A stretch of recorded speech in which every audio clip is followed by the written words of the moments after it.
Today, I decided to get fancy and wear a tie because I have someone very important that I want you to meet. I mentioned him in the last video, and by the way, I hope you're watching these in order. Anyway, back to the mystery man. His name is Herman Cain, and he's a former presidential candidate that ran for the presidency in 2012.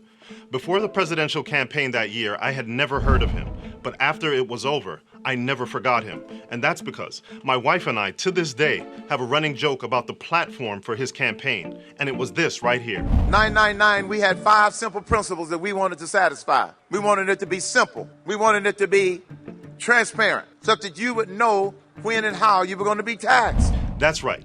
It was his 999 plan. I know some of you might be asking right now, what in the world does this have to do with prophecy and rebooting Adventism? But just hang in there with me. I'm going somewhere with this.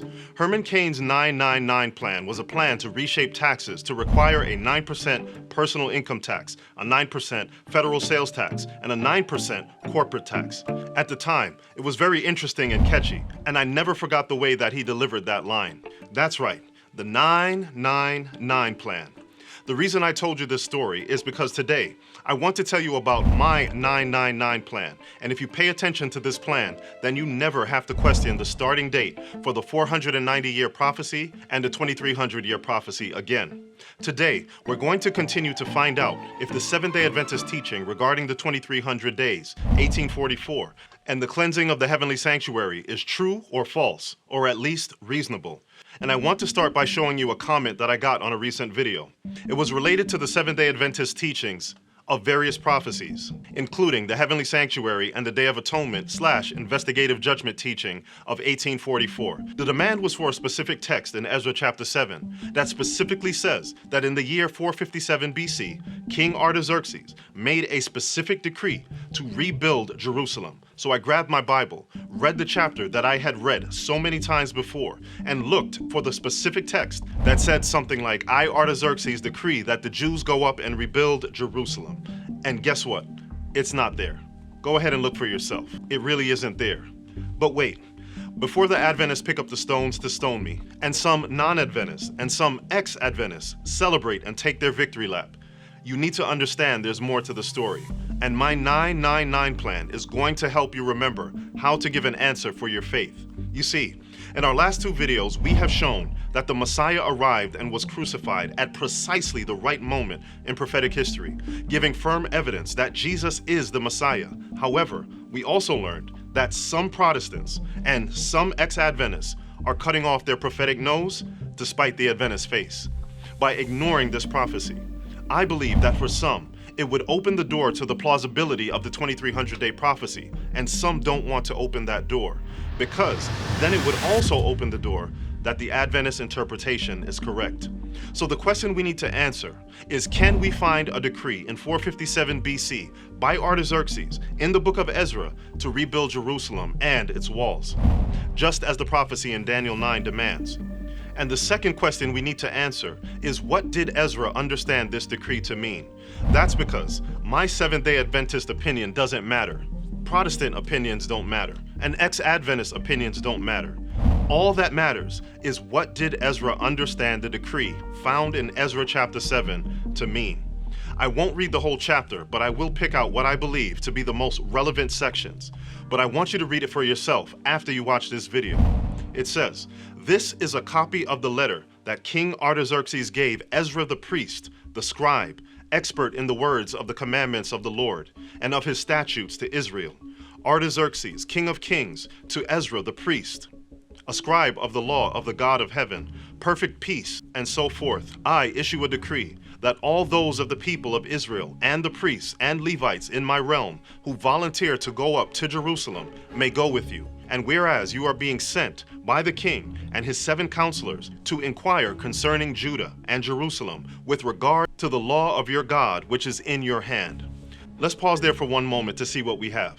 Verse 11 and 12, Ezra identifies Artaxerxes. Verse 13, the decree is identified.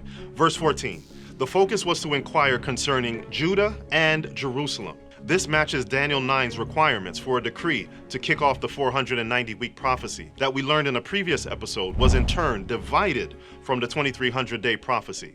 And you learned this because you're watching these videos in order, right? The focus was to inquire concerning Judah and Jerusalem. So, the focus is different from the previous decrees by Cyrus and Darius, which were focused on the temple. This one is focused on, and I quote, Judah and Jerusalem. Let's read on. And I, even I, Artaxerxes, the king, issue a decree to all the treasurers who are in the region beyond the river, that whatever Ezra the priest, the scribe of the law of the God of heaven, may require of you, let it be done diligently, up to 100 talents of silver, 100 cores of wheat, 100 baths of wine, 100 baths of oil, and salt without prescribed limit. Whatever is commanded by the God of heaven, let it diligently be done for the house of the God of heaven. For why should there be wrath against the realm of the king and his sons? And whatever seems good to you and your brethren, to do with the rest of the silver and the gold, do it according to the will of your God. This is basically what King Artaxerxes is saying. Here's a bunch of money. Take it and do whatever God wants you to do with it, and do it diligently. And by the way, just one more thing. The decree also said, you, Ezra, according to your God-given wisdom, set magistrates and judges who may judge all the people who are in the region beyond the river, all such as know the laws of your God, and teach those who do not know them. Whosoever will not observe the law of your God and the law of the king, let judgment be executed speedily on him, whether it be death or banishment or confiscation of goods or imprisonment. Artaxerxes is giving Israel a blank check. He's giving them the complete freedom to re-establish their judicial system in Jerusalem based on their laws, which obviously means that they will need to rebuild Jerusalem, their city. Now here's where some ex-Adventists and some non-Adventists will pounce and say, it doesn't say exactly, I, Artaxerxes, issue a decree to rebuild Jerusalem. And they're absolutely right. It doesn't say that. And they'll also say that deduction based on the wording doesn't matter. But guess what? Let me take that a step further. None of our opinions matter. The only person's opinion that matters right now is Ezra's. He's the one that got the decree. He's the one that recorded it for our reading. He was the one that was physically in that room with King Artaxerxes to understand the king's intent. And so his understanding is the only one that really counts. Now, if only we could ask him what he understood the decree to mean. And thankfully we can. And now I want to tell you about my 999 plan. Daniel 9 gives us the starting date for the 490-year prophecy, and it was when the command or decree was given to restore and rebuild Jerusalem. So let's ask Ezra what Artaxerxes' decree in 457 BC meant.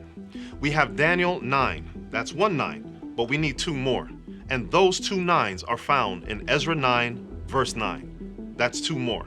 So let's go ahead and read it. For we were slaves, yet our God did not forsake us in our bondage. But he extended mercy to us in the sight of the kings of Persia to revive us, to repair the house of our God, to rebuild its ruins, and to give us a wall in Judah and Jerusalem. I hope you caught that.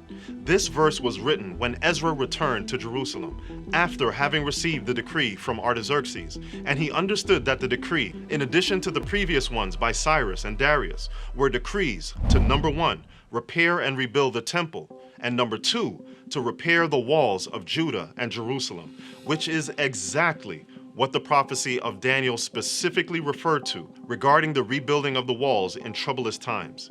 Daniel 9 and Ezra 9 verses 9, my 999 plan to give reasonable, rational, and logical evidence that the decree in Ezra 7 was indeed a decree to repair and rebuild Jerusalem, including the walls and the streets. And like I said, this is how Ezra understood the decree.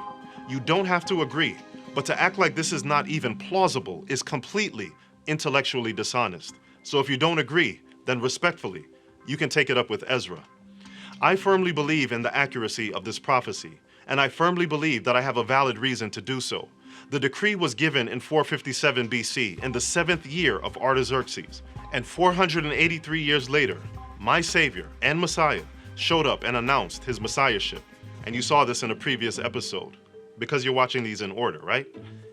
I believe that there's enough evidence to support the understanding that the 490-year prophecy is divided from the 2300-year prophecy.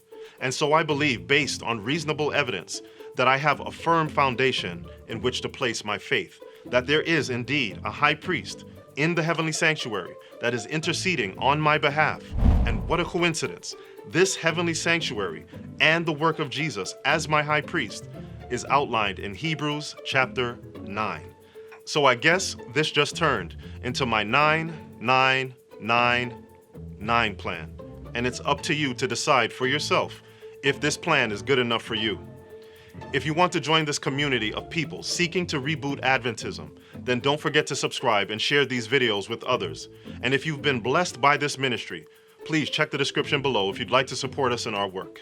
God bless, and don't forget, if anyone tells you that the 490-year prophecy and the 2300-year prophecy is not true because there is no decree in Ezra 7, just remember the requirements in Daniel chapter 9, Ezra's understanding of Artaxerxes' decree in Ezra chapter 9, verse 9, and finally, Jesus' ministry in the heavenly sanctuary in Hebrews chapter 9, because that, my friends, is my 9-9-9-9 plan. God bless.